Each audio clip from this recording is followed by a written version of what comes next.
Gente que Fala, o melhor programa de debates do rádio brasileiro. Gente que Fala tem texto e direção geral do jornalista Fausto Camunho.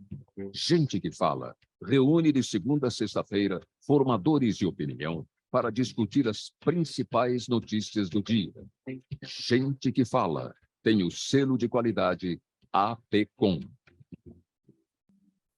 Olá, olá, boa tarde. O programa Gente que Fala está começando ao vivo pela Rádio 365, a sua rádio de todos os dias, transmissão também pela UTV, a TV da internet e pelas nossas redes sociais, Instagram, Facebook, nosso canal no YouTube, tudo no ar, tudo ligado, tudo à sua disposição para você acompanhar os nossos trabalhos de hoje, essa nossa jornada de sexta-feira, até 1 da tarde a gente quer você aí curtindo, comentando, compartilhando a nossa transmissão, participe também pelo WhatsApp, interagindo aqui com os nossos convidados de hoje, 973350038 é o número, de novo, 973350038, eu sou Mauro Friesman, meio-dia em ponto. Vamos conhecer, então, os nossos convidados, as nossas convidadas de hoje, para os assuntos desta sexta-feira por aqui, no programa Gente que Fala. Edson Milhouse, ele é artista circense, músico, cenotécnico, bonequeiro, palhaço e professor de circo, diretor-geral do Mil Circo Artes. Tudo bem, Edson? Bem-vindo, boa tarde, como é que você está? Boa tarde, Mauro, boa tarde a todos, a todas. Boa tarde, querido público. Hoje vai ser um dia bem gratificante aí, uma troca bem legal. Muito legal, bacana, obrigado pela sua presença, Edson. Também com a gente, Mariana Elizabetsky, ela é roteirista, versionista, atriz, cantora, escritora, locutora, dubladora, autora do livro Seu Vô e a Baleia. Tudo bem, Mariana? Bem-vinda. Obrigada, Mauro. Olá a todos os ouvintes, todas as ouvintes, todos os ouvintes. Super feliz de estar aqui, obrigada pelo espaço, vai ser gostoso conversar com tantos artistas legais. Bacana, obrigado pela presença, Mariana. Gabi Buarque também com a gente na nossa bancada, cantora, compositora, instrumentista, roteirista, produtora cultural, ex-integrante do grupo Mulheres de Chico. Ela está lançando agora, nos palcos, o álbum premiadíssimo, eclético, que foi lançado há 3 anos, em 2020, chamado Mar de Gente. Tudo bem, Gabi? Bem-vinda. Oi, Mauro, tudo bom? Prazer estar aqui, prazer conhecer esses artistas e um prazer também estar mostrando o meu trabalho para os ouvintes. Obrigado pela presença, Gabi Buarque. E a Obrigada. Bruna Ramos da Fonte também com a gente. A Bruna é jornalista, biógrafa, escritora e letrista, autora das biografias de Sidney Magal e de Roberto Menescal, e é curadora da exposição Sidney Magal, Muito Mais que um Amante Latino. Bruna, boa tarde, como é que você está? Bem-vindo aqui também com a gente. Eu só posso estar muito bem no meio de tanta gente boa, tanta gente talentosa. Mauro, agradeço muito pelo convite. Tenho certeza que vai ser um papo incrível aqui para fechar essa nossa sexta-feira. Então vamos lá, 12h02 para esse papo incrível que tem bastante coisa para a gente falar por aqui. O Ministério da Cultura iniciou este mês os primeiros repasses dos recursos da Lei Paulo Gustavo. Recém-regulamentada, a legislação destinará 3 bilhões e 800 milhões de reais para fomentar a produção cultural do país em 2023. Ao anunciar a abertura dos repasses, a ministra Margarete Menezes disse que foi criada uma narrativa nos últimos anos para gerar um preconceito contra o fomento na cultura, sendo que há incentivo em várias outras áreas, como setor imobiliário, agrícola e automobilístico. O setor de cultura, o setor da cultura, é responsável direto por 3% do Produto Interno Bruto brasileiro. Eu começo com o Edson. Edson, para a gente fazer uma avaliação aqui, o seu olhar sobre esse momento, a liberação aí inicial desses recursos da Lei Paulo Gustavo. Como é que isso vai chegar aí para o seu setor exatamente, sua expectativa? Eu vejo como uma coisa muito positiva, né? O pessoal fala, às vezes, que tem muito edital para cultura e por aí vai, mas eu vejo que ainda falta muito incentivo, ainda mais quando a gente fala das áreas periféricas. Um dos projetos que a gente foi contemplado agora por um edital, ele atende muito o público da periferia. Então, às vezes, o pessoal acha que tem muita verba para a cultura, só que não tem todo esse olhar, quanto que se é gasto para se montar, às vezes, um espetáculo, para atender uma comunidade. tanto de questão não só de equipamento, como de estrutura de som, palco. Eu que trabalho com circo, o pessoal não tem às vezes a ideia de como que se é uma estrutura de circo, o equipamento de circo. Então, assim, acho que quanto mais verba a gente tenha, né, para direcionar para a cultura, é melhor, mais positivo. Mas também sempre levando para as áreas periféricas, que às vezes eu vejo que tem muito uma arte muito centralizada ou elitizada, mas às vezes falta esse recurso sendo direcionado para a periferia. Então, acho que vai ser algo que vai somar. Sim. Mariana, esse mesmo tema com você, sua expectativa, o início aí dos repasses da Lei Paulo Gustavo, ao longo desse tempo aí, toda uma situação bem complicada para a cultura, como é que você recebe esse momento? Mauro, acho que a gente está reabrindo, né? Mas, como todo mundo fala, desconstruir é muito rápido e para construir de novo leva bastante tempo. Acho que a gente veio de tempos muito sombrios, a pandemia e o governo que a gente acabou de atravessar, então trevas, né, para a cultura. Acho que foi tudo muito sucateado, e está muito difícil reerguer. Eu vejo os meus colegas com bastante dificuldade de encontrar trabalho, a gente com bastante dificuldade de financiar os projetos. Eu trabalho bastante com teatro musical, e o teatro musical é um teatro especialmente caro, né, para se montar, são equipes gigantescas, tanto técnicas como artísticas, e eu concordo quando a Margarete diz dessa história da narrativa que foi criada, né? Essa ideia de que o artista é vagabundo, ou de por que a gente vai colocar dinheiro em espetáculos que são estrangeiros, por exemplo, no caso dos musicais, né? Acho que isso gerou um preconceito imenso na população e de uma certa ignorância, vindo de uma ignorância, né? Porque o espetáculo ele pode ter origem estrangeira, e o texto ser estrangeiro, mas ele é montado no Brasil com uma equipe totalmente brasileira, né? A Sociedade Brasileira de Teatro Musical pediu para a GV, para a Fundação Getúlio Vargas, um estudo para conseguir dimensionar mesmo quantas pessoas são empregadas no setor e como ele movimenta. E a conclusão que a GV chegou, inclusive o cara da GV que foi nos contar a conclusão, ele falou, eu mesmo fiquei impressionado, não tinha ideia de que movimentava tanto. Eles chegaram à conclusão de que os musicais movimentam cerca de R$1 bilhão por ano e geram cerca de 13 mil empregos. Então, na verdade, é uma burrice não investir em musical, porque movimenta muita coisa, entrega muita gente, e só dá para montar teatro musical com incentivo, porque a bilheteria não paga a folha de pagamento de um espetáculo deste tamanho, né? Então, enfim, vejo com ótimos olhos assim como Edson e acho que estamos devagarzinho reconstruindo o que foi desmantelado. Dá para calcular o tamanho assim, do contingente dessas pessoas paradas, tanto da parte artística quanto da parte técnica, e quem sobrou é quem conseguiu trabalhar acumulando função também, né? E a grande expectativa é essa, poder ter dinheiro e trazer as pessoas de volta, o reemprego, né? Exatamente, assim, esse ano a gente colocou em cartaz um espetáculo musical que se chama Once. É um musical muito especial, todos os artistas em cena, além de cantarem, atuarem, dançarem, tocam instrumentos ao vivo, não tem uma orquestra. Os próprios artistas em cena são os músicos. Foi uma grata surpresa, teatro lotado, a gente abrindo sessão extra, foi lá no Teatro Villa-Lobos, em São Paulo. A temporada terminou e tinha público querendo assistir. A gente queria continuar e não tinha pauta. A gente não encontrou teatro para continuar, o que é uma ótima notícia. Os teatros estão cheios, estão com espetáculo. Então, estamos reaquecendo o mercado. Gabi Buarque, seu entendimento sobre essa nova fase, esse novo momento, aí o início, de fato, dos repasses dos recursos da Lei Paulo Gustavo. Eu acho que, como a Mariana citou, a gente viveu tempos muito difíceis, inclusive nem tínhamos ministério, né? Foi extinto. Então, mais do que um recomeço, eu acho que é uma reconstrução mesmo, e aí, citando o que o Edson disse, equilibrando essa balança também, né? Porque a periferia e essa diversidade cada vez mais presente nesse governo agora.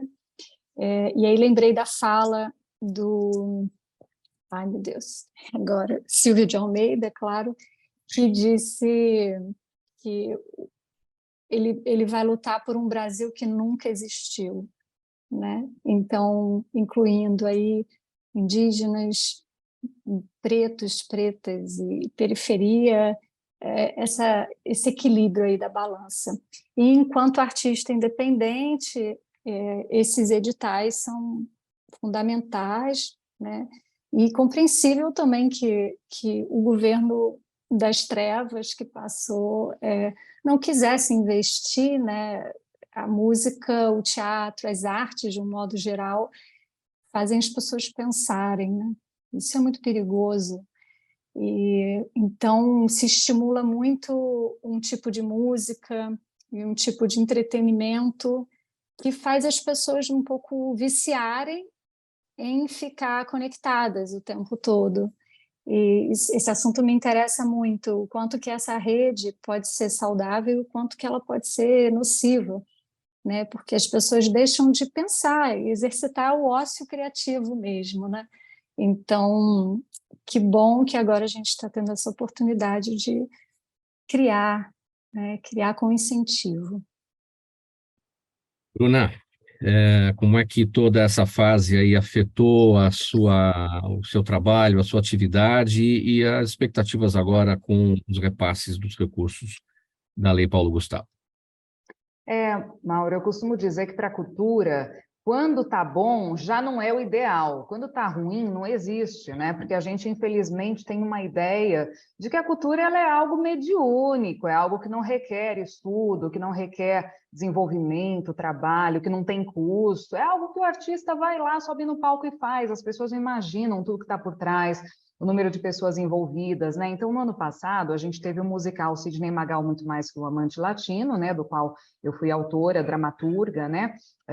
E eu estava ali na produção também, acompanhando, e eu fiz muita questão, que a gente estava no finzinho do nosso governo anterior, né? Dessa situação horrorosa que a gente viveu ao longo desses anos, que para a cultura foi terrível, né? E eu fiz muita questão de pedir para o pessoal da produção que, ao final, os atores, nos seus agradecimentos, comunicassem quantas pessoas estavam envolvidas naquela produção, porque você via ali 15, 20 pessoas no palco, mas você não imagina quantas pessoas estão sendo empregadas, estão tendo as suas contas do mês garantidas, pagas, o sustento das suas famílias por conta daquela produção. Então, nós tínhamos mais de 70 pessoas empregadas diretamente na nossa produção e mais de 130 indiretas. Então, envolve muita coisa, fora o comércio, né, ao redor, que também se desenvolve, então, o estacionamento, o restaurante, enfim, toda uma estrutura que recebe, né, aquelas pessoas antes e depois do espetáculo. Então, a cultura, ela gera renda, ela gera muita renda, e a gente precisa começar a olhar para isso, porque, como a Mariana disse, as pessoas têm essa ideia de que quem faz cultura é desocupado, é vagabundo, e, na verdade, não tem nada a ver com isso. Você precisa estudar muito, você precisa investir muito, né? Mas a gente tem, no Brasil, um olhar muito deturpado para a cultura, né? Que, assim, até indo aqui um pouco na linha do que a Gabi também falou, né? E se a gente for parar para pensar, isso vem lá de trás, porque quando você pega ali o governo de 1964 com o golpe militar, você tira todas as matérias que fazem as pessoas pensar da grade curricular, né? Você tira a música, inclusive, né? Que a gente tinha ali o canto orfeônico, que era uma grande formação, né, em termos de público, em termos de valorização da cultura, né, tira a sociologia, tira a filosofia, coloca educação moral e cívica no lugar, e aí a gente tem gerações que vieram depois disso, que são gerações que não reconhecem, né, esse valor que tem a cultura,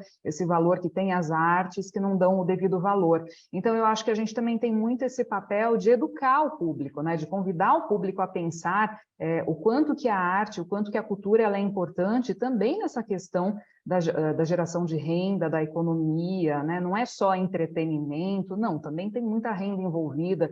Então, eu vejo com bons olhos todas essas iniciativas, né?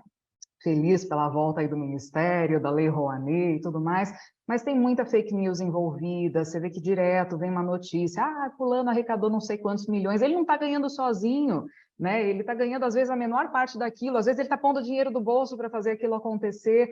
Quantas pessoas estão sendo empregadas, quantas pessoas estão envolvidas nessas produções, né? Então, eu acho que falta a gente ter essa informação, e eu vejo essa dificuldade, muitas vezes, no dia a dia, com a própria família. Às vezes, você viu que absurdo, fulano de tal artista ganhou não sei quanto. Gente, que coisa absurda, né? As pessoas não sabem o mecanismo, o funcionamento dessas leis, né? Então, eu acho que a gente precisa falar muito sobre isso, acho que a gente precisa contar para o público, acho que é muito importante a gente, nesses espetáculos, né, fazer isso, trazer para o público essa informação, quantas pessoas estão ganhando, que renda aquilo está gerando, né? Porque a gente tem que educar o público, não tem jeito nesse aspecto, né? 12h15, pessoal, programa Gente que Fala no ar, edição de sexta-feira, pela Rádio 365, sua rádio de todos os dias, transmissão também pela Altivia, a TV da internet e pelas nossas redes sociais. Olha, Bruna, eu continuo com você aqui no próximo tema. A gente vai dizer que o cantor Sidney Magal, que sofreu um AVC há algumas semanas, saiu de casa pela primeira vez após esse episódio, agora na segunda-feira, e para participar da abertura da exposição Muito Mais que um Amante Latino. A mostra, aqui em São Paulo, celebra os seus 50 anos de carreira e reúne aspectos inéditos e lembranças guardadas de seu envolvimento com a música, a TV, o cinema, o teatro, a moda e, claro, os fãs também. A curadoria da mostra é da Bruna Ramos da Fonte, que está aqui com a gente nessa conversa, autora da sua biografia e conheceu o Sidney Magal durante a produção do livro Essa Tal de Bossa Nova.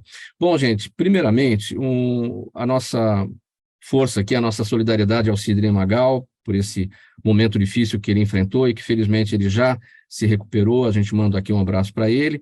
E, Bruna, você teve contato recente com ele para saber como é que estão as coisas?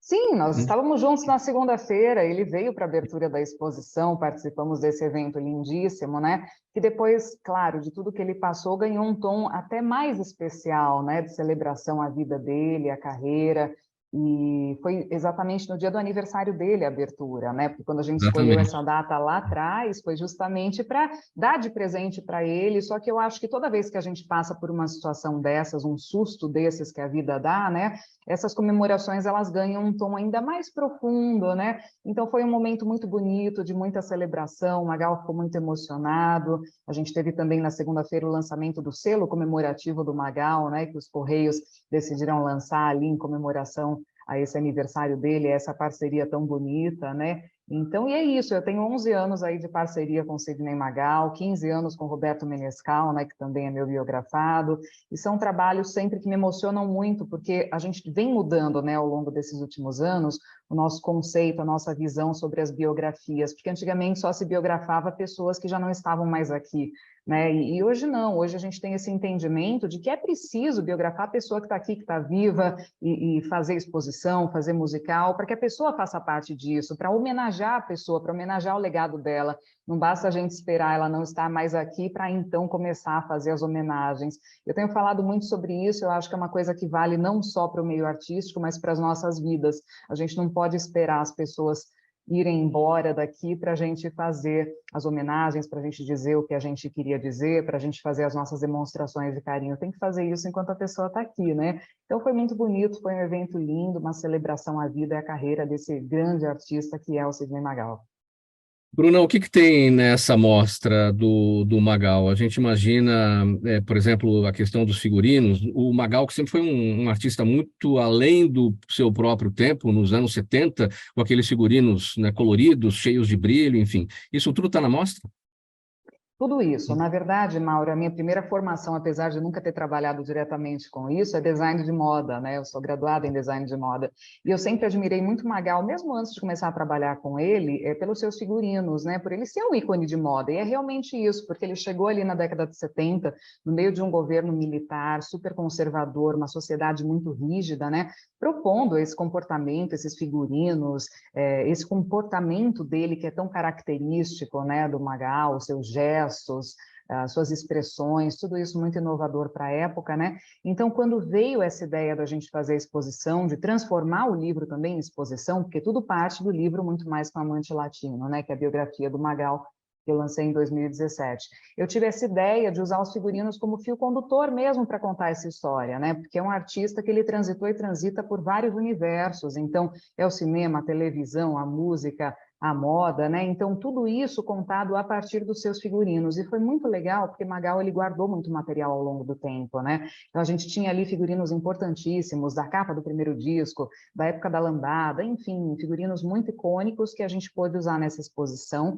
né? Então está muito bonita, porque tem muitas fotos inéditas. Magal começou lá na década de 70, no início da década, antes do sucesso, já fazia teatro musical, participou de uma montagem do My Fair Lady no Teatro Rival, por exemplo, né? Então eu quis trazer tudo isso, né? Esse outro lado, que é o conceito do muito mais flamante latino. A gente muitas vezes conhece o artista na superfície, né? Pelos seus hits, por aquilo que ficou gravado ali ao longo da sua história, né, como mais importante. Então, eu acho que tem alguns artistas que eles ficam muito, acabam ficando, a visão que o público tem deles, muito presa aos seus maiores sucessos, aos seus hits, então as pessoas muitas vezes não conhecem, né? Ele é primo do Vinícius de Moraes, por exemplo, as pessoas não sabem disso, né? As pessoas não fazem essa associação, olha a cara da Mariana, pois é, Magal é primo do Vinícius de Moraes, recebeu do Vinícius conselhos importantíssimos ao longo da sua carreira, né? Cantou bossa nova, lá no início da carreira dele, ele cantava Alegria, Alegria, cantava Arrastão, cantava músicas do Vinícius, ninguém sabe disso, então procurei trazer tudo isso na exposição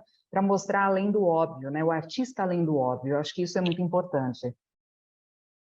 Olha, a gente tem um vídeo aqui com, óbvio, o próprio Sidney Magal. Ele vai fazer um convite para o público comparecer a essa mostra, a essa exposição, até para a gente ver e ouvir, né? Você vê como o Sidney Magal está super bem depois de tudo isso que aconteceu com ele. Vamos ver.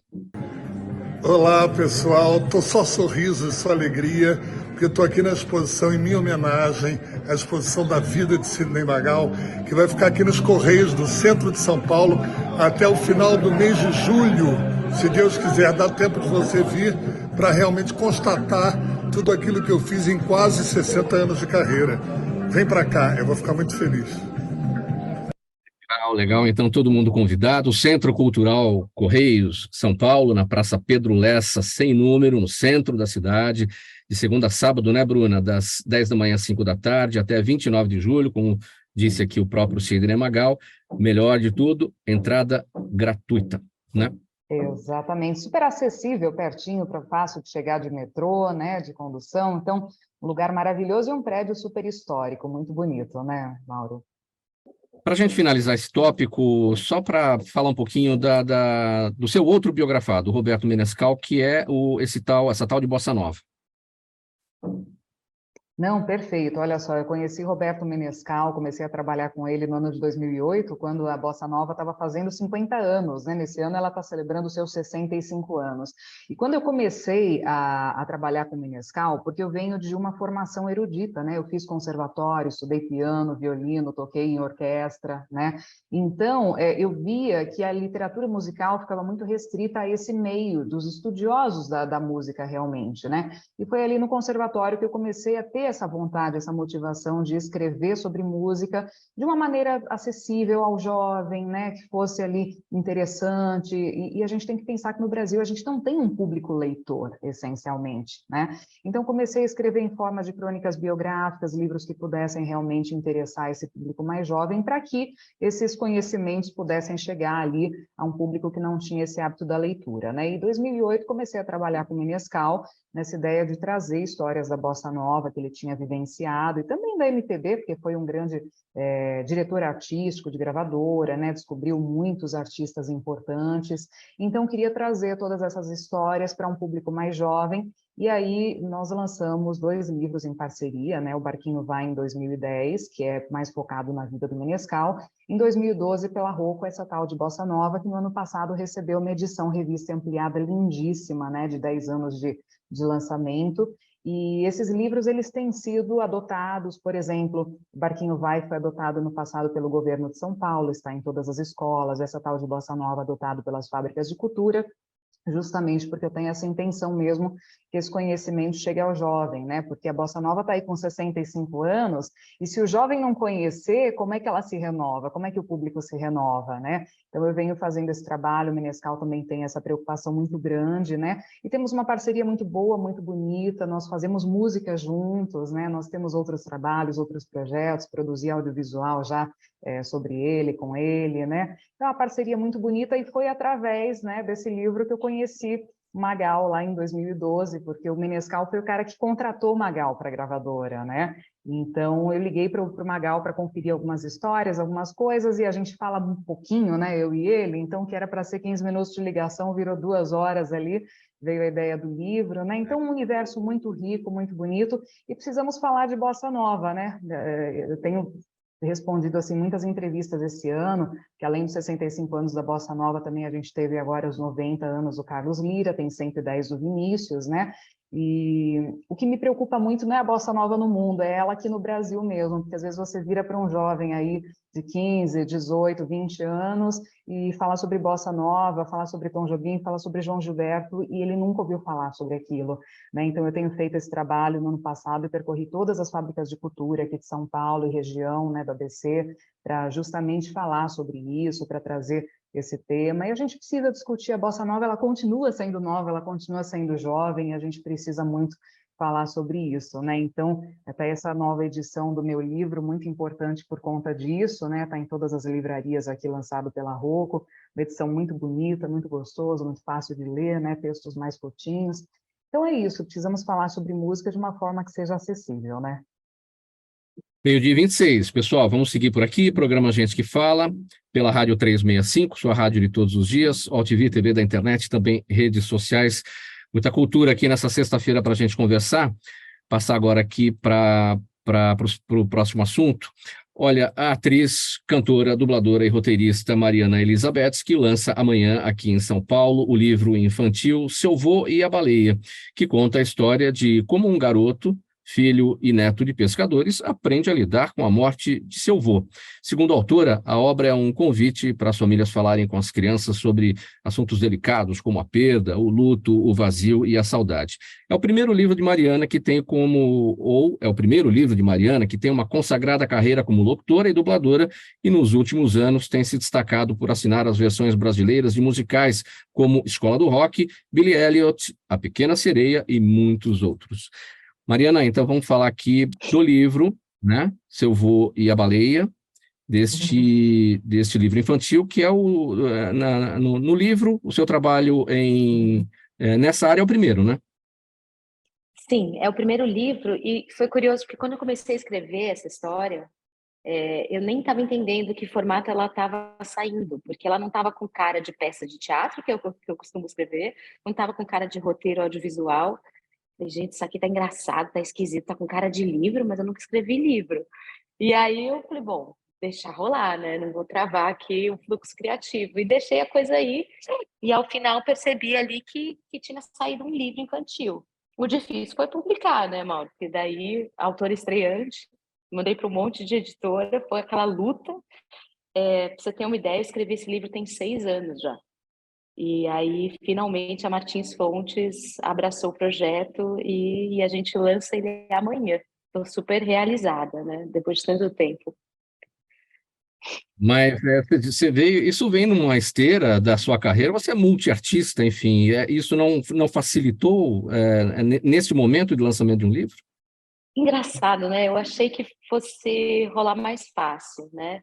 Realmente são muitos anos, né, trabalhando especialmente com público infantil, né? Tanto como atriz, como autora, a parte das versões, roteiro para audiovisual, mas acho que o mundo da literatura realmente, eu acho que ele é mais à parte, é uma outra história, né? A Bruna saberia me contar mais. Eu devia ter conhecido a Bruna antes, de repente ela me ajudava nesse percurso. Agora, o que você pode dizer para a gente a respeito do livro, como eu destaquei aqui, do garoto, neto de pescadores, que aprende a lidar com a morte do seu próprio avô, né? Sem dar o spoiler, né? Dá para falar. Então, Mauro, vou contar um pouquinho, assim, a ideia do livro surgiu para mim, eu tenho filhos gêmeos, que hoje estão com 12 anos, na época que eu escrevi o livro tinham 6, Eu tive uma conversa difícil com ele sobre finitude. Na época, a gente tinha um parente que estava doente na família, e a gente, né, esse assunto rondando. E eu sentei para conversar com eles, e eu me senti tão sem repertório, assim, eu tive tanta dificuldade de falar sobre isso com aquelas crianças, e acho que isso ficou em mim. Falei, nossa, a gente não sabe falar com criança sobre isso, né? E aí eu acho que o assunto veio, eu escrevi o livro praticamente numa sentada. A inspiração veio toda depois de assistir um espetáculo teatral que me deixou muito tocada. E eu sinto que é um assunto que a gente precisa conversar com as crianças. Acho que essa história de virou estrelinha, né? Vovô virou estrelinha e acabou, e não se fala mais nada, e a criança ali tendo que lidar com perda, com aquele vazio que foi deixado, com os sentimentos todos que estão vindo, ela vendo os adultos de luto, cada um ao seu modo, cada um ao seu estilo, a dificuldade de interpretar e entender aquilo, e a gente não parando para conversar com as crianças. Acho que a gente precisa aprender, precisa começar a conversar com elas, para elas poderem falar sobre os sentimentos. Acho que aprender a conversar sobre os sentimentos é uma coisa que você tem que fazer desde cedo, criar repertório. A criança às vezes sente, mas não sabe nomear o que ela está sentindo. É muito legal quando o adulto consegue ajudá-la nesse processo, que isso dá um alívio, dá segurança de que a gente pode falar sobre isso, tá tudo bem. Tô triste, sim. Você pode ficar triste também, né? Legitimar o sentimento da criança, abrir espaço para ela sentir e falar sobre o que ela está sentindo. E ajudá-la a criar ferramentas para lidar com essas coisas novas que estão aparecendo e que ela não sabe nem o nome, né? E hoje, como lidam os seus gêmeos com essa questão? Eu acho que eles lidam melhor porque eles lidavam com 6 anos, assim, eu tendo a abrir o espaço de conversa, né, dentro de casa, e eles foram meus primeiros leitores, né. Eu escrevi a primeira versão do livro, li para eles voltaram com observações muito pertinentes, fui reescrever de acordo com os meus críticos de casa, e acho que a história melhorou muito com a colaboração dos dois. Olha, gente, o livro Seu Vô e a Baleia, da Mariana Elizabetsky, sendo lançado, então, tem as ilustrações da Valentina Frais, né? Sendo lançado, então, amanhã, 24 de junho, às 15h, Livraria Martins Fontes, Alameda Jaú, 1742, Jardins, aqui em São Paulo. Depois do lançamento, tem um pocket show às 16h, é isso, Mariana? Isso, Mauro. Eu resolvi abrir aqui o meu lado multitalentoso, assim, multifacetado, e pensei, gente, que coisa chata para criança ir num lançamento de livro, né? Achei tão sem graça. Falei, não, preciso inventar alguma coisa bacana para atrair esse público infantil também. Então vai rolar um showzinho, eu vou cantar canções do repertório de Dorival Caymmi, Clara Nunes, porque como o livro se passa numa vila pesqueira, falei, bom, vamos mergulhar nesse mar e fazer essa coisa multissensorial. Então, a ideia é pipoca e música de Caymmi e livro, vamos brincar por aí. Vamos falar para a nossa audiência também, Mariana, sobre o seu trabalho na locução, nas dublagens, nas versões brasileiras dos musicais, Escola do Rock, Billy Elliot, Pequena Sereia. Esse é um trabalho muito gostoso que eu amo fazer. Eu costumo dizer que eu me formei versionista sem saber que eu estava me formando versionista, porque fazer a versão para os teus ouvintes que não estão entendendo do que eu estou falando, porque muita gente fala, mas como assim versão? O que é isso que você faz? Eu faço adaptação das canções do inglês para o português, que não basta colocar num Google Tradutor, que não vai ficar legal. E, em geral, a tradução literal não funciona musicalmente. O português é uma língua bastante prolixa em relação ao inglês, que é muito conciso. Então, para falar as mesmas coisas, a gente precisa de muito, muito mais sílabas, muito mais palavras. Então, o trabalho do versionista é quase de encontrar outras metáforas para falar da mesma coisa, manter o sentido da música original, mas encontrar também uma forma brasileira de contar aquela mesma história. Eu também faço versão de diálogo, então as piadas, por exemplo, elas não funcionam traduzidas, né, literalmente. A gente precisa encontrar novas piadas, adaptar essa história sendo cantada ou contada para o nosso público. Então eu faço isso para os musicais. Atualmente, Wicked, que está em cartaz, é a versão minha com o parceiro Vitor Millethaler. E faço isso também para a Disney, para os filmes da Disney. A Pequena Sereia, que está agora, né, nos cinemas, tem versões minhas para as músicas novas. E faço também para a Netflix. Recentemente foi lançada Matilda, uma nova versão do filme, que também são versões minhas, são as músicas do musical. Então, esse é um trabalho que eu adoro fazer, que junta um pouco da música, do conhecimento da língua, das línguas, e de entender de dramaturgia, de narrativa, né? Olha, Mariana, quero contar uma coisa aqui, porque eu também sou seu colega nessa área. Claro, quando eu crescer eu quero ser assim, né? Porque até chegar no seu... Enfim, é que eu vim aqui no seu Instagram e aí eu curti a sua página, curti o seu perfil, eu vi aqui amigos comuns, muito legais. Thaís Vaiano, então, certamente ela é a sua fono, ela é a minha fono também, né? Eu vejo aqui Já passei por ela. O Diego Roda, ator, grande técnico de som, produzi trabalhos publicitários com ele, com a Veri Toledo, a Veridiana Toledo, a Cris Tavares, o Hugo Pique, locutor, produtor de casting também, Beth Carmona foi minha professora na faculdade, enfim, muita gente bacana, e porque eu sou do mercado da voz profissional também, que a gente chama agora dos artistas da voz, tenho aprendido muito com esses nossos amigos comuns e aprendi bastante com você também. Tenho estudado muito esse universo do artista da voz, porque realmente é apaixonante esse tipo de mercado. Parabéns aí pelo trabalho que você realiza. E Que legal, vamos esperar. Mauro, obrigada. Muito bacana. Bom, 12h35, minha gente, vamos passar aqui para o próximo tema. Programa Gente que Fala pela Rádio 365, sua rádio de todos os dias, OTV, TV da internet e também pelas redes sociais. A cantora Gabi Buarque, que está aqui com a gente, acaba de lançar seu álbum mais recente, o premiadíssimo e eclético Mar de Gente, que mistura o jazz a ritmos brasileiros como samba, machixe e canções, com lotação esgotada no Rio de Janeiro. Então, esse álbum foi lançado já em 2020 e agora está sendo lançado no palco. Foi no Rio de Janeiro e será lançado agora também aqui em São Paulo no mês de agosto. Parceira de Hermínio Belo de Carvalho, a Gabi Buarque participou do seu disco inédito como cantora e compositora, além de Maria Bethânia, Fernanda Montenegro, Áurea Martins, Joyce e Paulinho da Viola. Gabi lidera projetos que unem música e poesia e foi integrante do bloco Mulheres de Chico.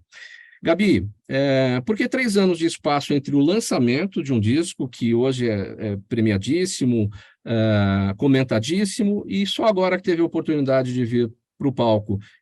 Foi a pandemia que atrasou isso? Com certeza, a pandemia atravessou esse mar e eu precisei aquietar um pouco, né, e esperar essa maré passar, porque assim, eu ia lançar direto no Japão em 2020, eu já estive lá lançando os meus 2 primeiros discos e eu ia lançar em março de 2020, foi justamente quando parou tudo, então precisei aguardar e também na sequência ia lançar em Portugal, que também foi um trajeto que eu fiz em 2017, Portugal, Galícia, França, ia voltar a esses lugares, né? E depois faria aqui. E aí tudo se inverteu e eu entendi, eu idealizei muito o lançamento presencial, porque entendia que o Mar de Gente tinha que estar no palco. E eu entendi nesse lançamento que o Mar de Gente está na plateia, né? Então foi assim muito lindo ver o teatro, um teatro que tem muita importância na minha carreira, na minha história, né, como compositora. Há muitos anos, já quase 20 anos atrás, eu reunia compositores, compositoras naquele teatro, que é aqui na Tijuca, no Rio de Janeiro, e agora lançando o meu terceiro álbum, com a lotação esgotada, com as pessoas cantando as músicas, porque já tem, né, nas plataformas, então muita gente já conhece. Então foi muito lindo, foi muito emocionante. O Hermínio estava lá na plateia, Jaime Allen também, Ana Costa, minha parceira. Foi muito bonito de ver. E não sei se eu viajei na sua pergunta, mas eu fui falando que... Gabi, certamente todo mundo te faz essa pergunta, obviamente pelo sobrenome, né? Qual é a sua proximidade de parentesco com Chico Buarque? O Chico, bom, a família Buarque é muito vasta, né? Então, eu sou uma das ramificações da família. Eu brinco que a gente ainda não se conhece, porque, enfim, não fomos apresentados ainda, mas o Chico acabou entrando na minha história através das Mulheres de Chico, né? Que é um bloco de carnaval só com canções de Chico Buarque, e é um momento de muita alegria no palco, sabe? Que eu consigo externalizar essa coisa mais teatral, né? Com as fantasias, é muito lindo o show. E também eu tenho um projeto cantando Chico Buarque, dizendo Fernando Pessoa, um projeto de música e poesia, que também me encontrei assim com a obra dele, mas pessoalmente a gente não se conhece. Bom, Gabi Duarte, a gente vai ver agora um videoclipe de Mar de Gente. Quem está com a gente aqui na UltV e pelas redes sociais vai ver, evidentemente, por vídeo. Quem está com a gente na 365 vai acompanhar pelo áudio. Vamos lá. Não temos grana para comprar esse sistema podre vil que culpa negro, pobre, gay pela miséria do Brasil. Nós somos tantas, correnteza de rio que escorre, Mariana, pro mar de gente, Marielle, fere. Não temos casa pra morar, não temos terra pra plantar, e sem dinheiro não tem lei, mas se tiver tem que provar que vale mais que a cor da pele estampada na história de quem ganha, porque quem perde não tem voz e apaga a pele apanha. Nós somos Congo, Guarani, Rafael, Carolina, Cláudia, Ana. Somos Teuzinha, Conceição, Amarildo, Firmina, somos Gana. Carlos Roberto, Cleiton, Wilton, Wesley, Vinícius e Benguela. Todos os nomes e sem nomes de um planeta chamado favela. E quem não viu há de ver o outro lado da história vencer. A verdade não tarda a nascer, nossa luta vai prevalecer. E quem não viu há de ver o outro lado da história vencer. A verdade não tarda a nascer, nossa luta vai prevalecer. Gente, interpretação de Gabi Buarque, a gente viu aí um encontro de muitas vozes femininas, exatamente no clipe, 1 minuto e 32 segundos, todas elas aparecem. Quem são essas vozes, Gabi? São as queridas parceiras de palco, Nina Virti, a primeira que aparece, Áurea Martins, grande diva, referência para mim, Mariana Baltar, Silvia Dufrayer e Thaís Macedo. Elas participaram do disco, e assim como Cristóvão Bastos, enfim, tem outras participações, né, nesse disco. E uma letra que traz todas as mazelas do Brasil, assim, numa enxurrada só, né? Eu acho que ela não fica nas mazelas, né? Eu acho que a letra traz também uma esperança de que a verdade vai prevalecer, na verdade a nossa luta prevalece e a verdade vai vir à tona, né? Então, foi num momento difícil, né, que a gente estava vivendo, e uma forma de extravasar e, ao mesmo tempo, dar visibilidade a alguns nomes que passam, como tantos outros, de pessoas que são apagadas pelo Estado, literalmente. Então, e nomes da cultura negra, né, do país, e que muitas vezes não são reconhecidos. Então, é um pouco usar a minha voz para trazer esses nomes comigo também. Bom, como eu destaquei aqui, você se apresentou no Rio de Janeiro, dias atrás, agora o lançamento de Mar de Gente em agosto aqui em São Paulo. Como é que vai ser isso? Onde? Você já tem a ficha técnica para dar? Sim, vai ser um lançamento de voz e violão, as canções do disco Mar de Gente, poemas de Conceição Evaristo, poemas meus, poemas de Maria Rezende, Fernando Pessoa, e vai ser no dia 17 de agosto, às 20h30, no Fino da Bossa. Então, em primeira mão aqui, chamando vocês e contando com a divulgação também. Eu sou uma artista do Rio, então estou no boca a boca, assim, em São Paulo, para encher também com esse mar de gente, essa sala em São Paulo. Vamos levar para lá, para o Fino da Bossa, um mar de gente, no dia 17 de agosto, no, então, Fino da Bossa. Que horário você falou? 20h30? 20h30, isso. Legal, 12h44, o programa Gente que Fala prossegue por aqui. A gente está pela Rádio 365, sua rádio de todos os dias, OTV, a TV da internet e pelas redes sociais. A gente vai falar agora sobre as primeiras turmas do Circo de Quebrada, projeto do grupo 1000 Circulartes. E essas primeiras turmas vão fazer 2 apresentações gratuitas na comunidade do Pantanal, Zona Sul, aqui de São Paulo. São mais de 60 alunos com idade entre 6 e 13 anos. Eles realizam performances de aéreos, lira e tecido com nó, malabares, equilíbrio nas pernas de pau e muitas outras coisas também. A primeira apresentação foi no dia 18 e a segunda será agora, no próximo domingo. O Circo de Quebrada ensina circo, dança e teatro para crianças carentes e promove a aprendizagem coletiva, a solidariedade e a inclusão social. Tudo começou em 2015, Edson? Isso, Mauro. Em 2015, a gente começou com algumas atividades de circo mais pontuais nas regiões periféricas. Em 2018, a gente começou a criar esse modelo mesmo, com o nome já Circo de Quebrada.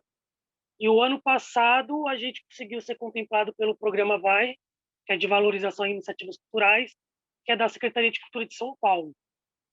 Então, a gente conseguiu dar uma atenção maior, conseguimos equipamentos melhores, manutenção dos equipamentos, como a gente falou, que, querendo ou não, a estrutura de equipamentos circenses são caros, apesar da gente também fazer trabalhos com materiais de circo reciclável, ensinando a sustentabilidade, essa verba ajudou a dar um boom.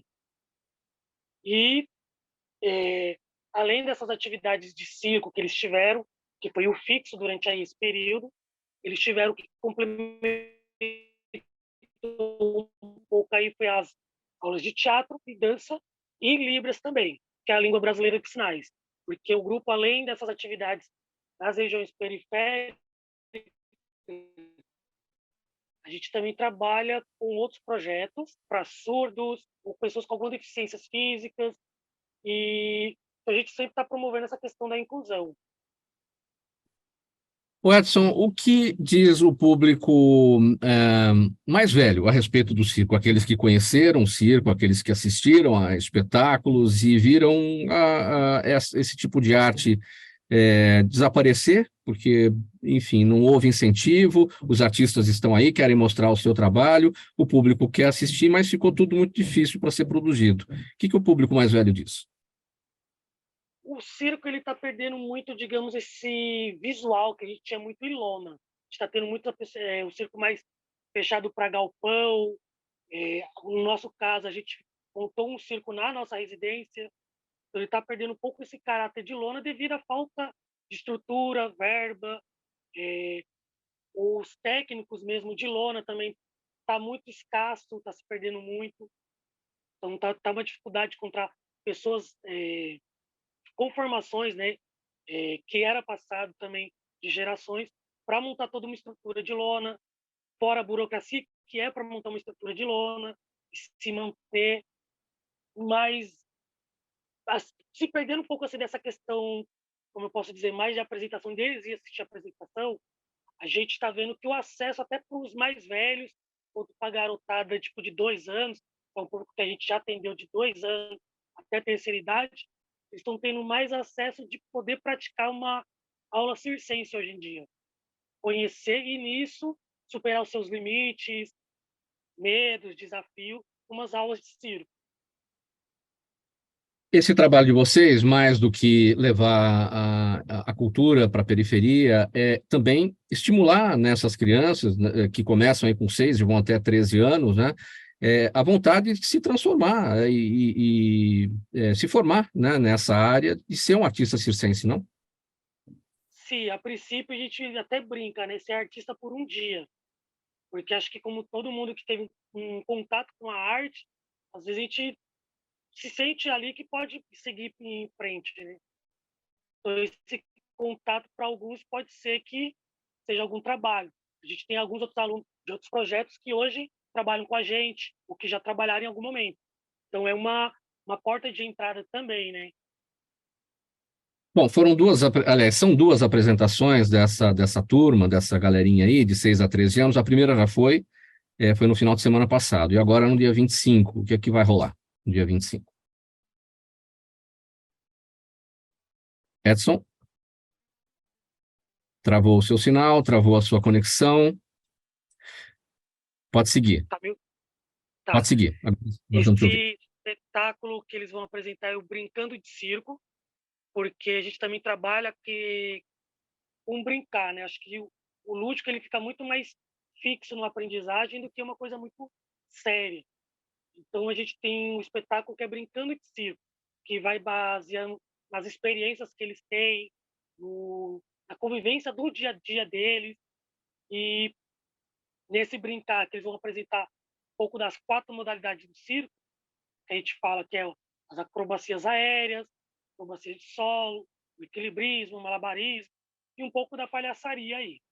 Eles vão estar fazendo um pouco desse universo amplo que é o circo, e no final, para fechar aí digamos, com uma chave de ouro e promovendo a inclusão, eu vou fazer alguns sinais em libras e eles vão interpretando.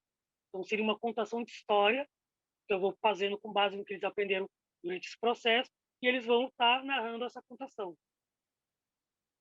Vamos lá, para a ficha técnica, então, Edson, as primeiras turmas do Circo de Quebrada, que é o projeto do grupo 1000 Circulartes, agora, no domingo, dia 25, na comunidade do Pantanal, lá no bairro de Pedreira, extremo sul da cidade de São Paulo, a partir das 10 horas da manhã.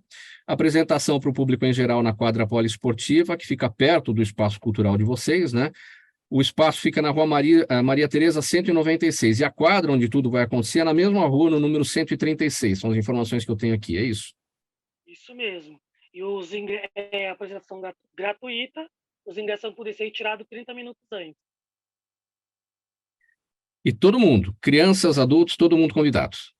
É para todo mundo. Olha, perguntas da nossa audiência por aqui, 9 minutos para 1 da tarde. Eu estou com você, Edson, então eu vou com você nessa pergunta aqui da Júlia Gomes. Ela está acompanhando a gente pelo Facebook. Na sua opinião, qual é o futuro do circo no Brasil? É a pergunta dela. Júlia Gomes. Qual o futuro do circo no Brasil? Eu acredito que a expectativa, assim, não sei se seria do circo, que nem a gente está falando de espetáculo, mas eu digo que muitas novidades vão vir com a questão do circo.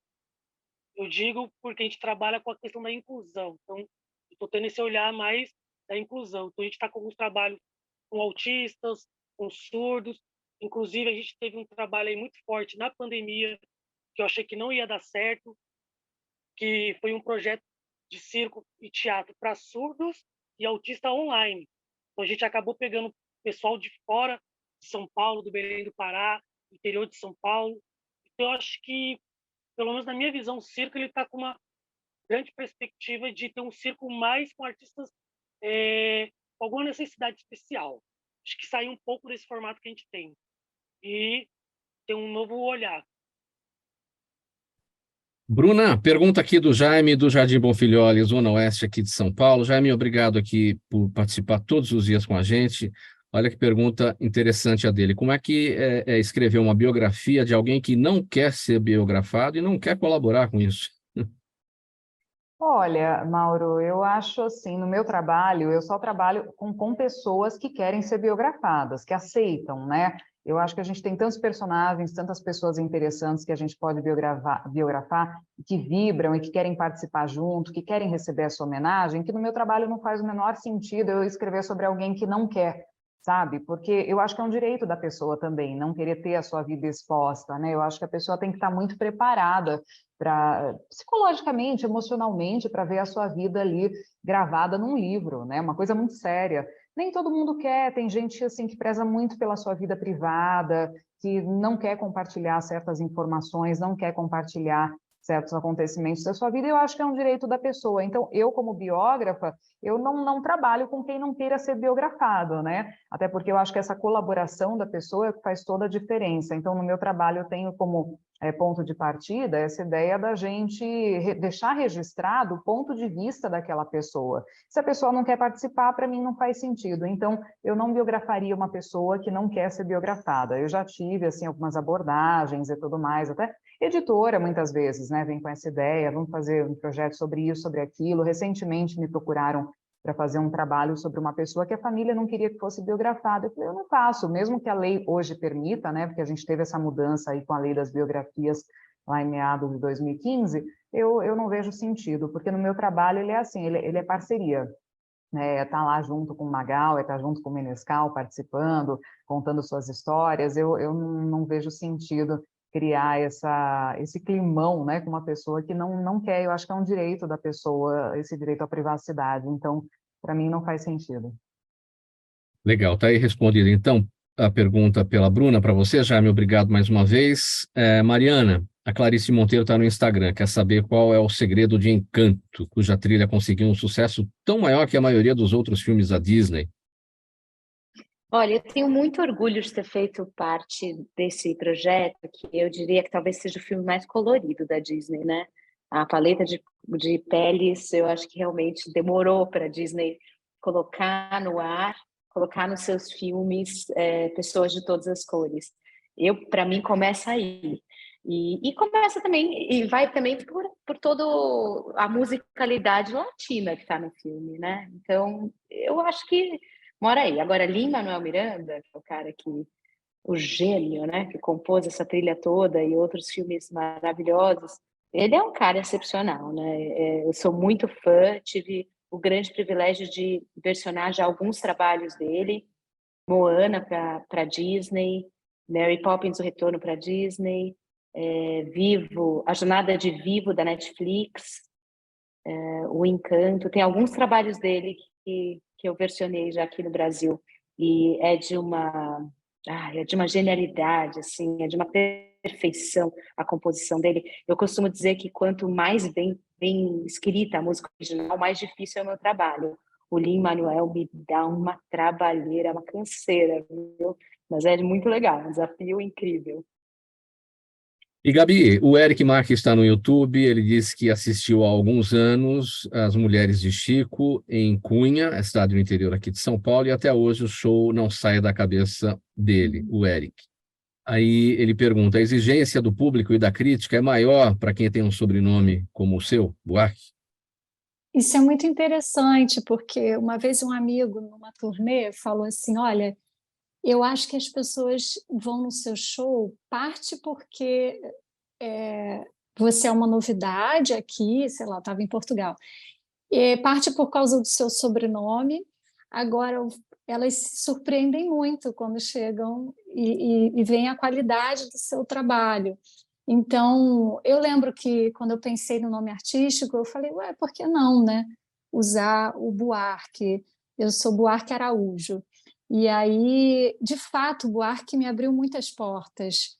E eu também não decepcionei, digamos assim, sabe? Eu acho. As pessoas me elogiam o trabalho e comparam também, imagina. Eu, de forma alguma, vou comparar, mas fico feliz com a coincidência, né? De uma certa forma. Mas tem umas coisas engraçadas, tipo... Já fui comparada...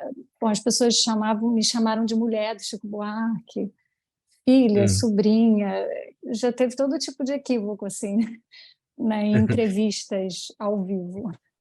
Tem que se apresentar aqui em São Paulo, Gabi, no bairro de Vila Buarque, em qualquer casa de show bacana que tem ali, que é bem no centro da cidade, Vila Buarque. Pronto. E não pode faltar no repertório também, Chico Buarque. bem boêmio aqui da cidade de São Paulo. Você deve conhecer, enfim, pela sua vivência e pelas suas viagens, né? Pessoal, 2 minutos para 1 da tarde. O papo está espetacular, excelente, só que acabou o tempo do programa Gente que Fala. Vamos nos despedir por aqui, colocar um ponto final nessa edição. Participaram com a gente hoje o Edson Milhouse, artista circense, músico, cenotécnico, bonequeiro, palhaço e professor de circo. Ele é diretor-geral do Mil Circo Artes. A Mariana Elizabetsky, roteirista, versionista, atriz, cantora, escritora, locutora, dubladora, autora do livro Seu Vô e a Baleia. A Gabi Buarque, cantora, compositora, instrumentista, roteirista e produtora cultural, ex-integrante do grupo Mulheres de Chico, como eu destaquei aqui, falamos a respeito. Lançou o premiadíssimo e eclético Mar de Gente há 3 anos, está agora colocando nos palcos, no Rio de Janeiro essa semana, vem agora em agosto para São Paulo, e a Bruna Ramos da Fonte, jornalista, biógrafa, escritora e letrista, autora das biografias de Sidney Magal, de Roberto Menescal e a curadora da exposição Sidney Magal, Muito Mais que um Amante Latino. Programa Gente que Fala, sempre realização da ABCOM, apresentação minha, Mauro Friesman, pauta e redação Pedro Schiavon, Zenilda Salvato, nossa diretora de produção, jornalista Fausto Camunha, nosso diretor-geral, você ouvinte, você espectador, sempre a razão da nossa presença aqui todos os dias. Muito obrigado pela audiência, hoje, ao longo da semana toda. Chegando agora aqui na programação da Rádio 365, o Lucas Neto com o programa O Melhor para a Melhor Idade. A gente volta na segunda-feira, pela 365, sua rádio de todos os dias, Altivia TV da internet e pelas redes sociais. Lucas Neto, boa tarde para você, um bom programa aí. A gente se despede por aqui. Bom final de semana para todo mundo. Tchau.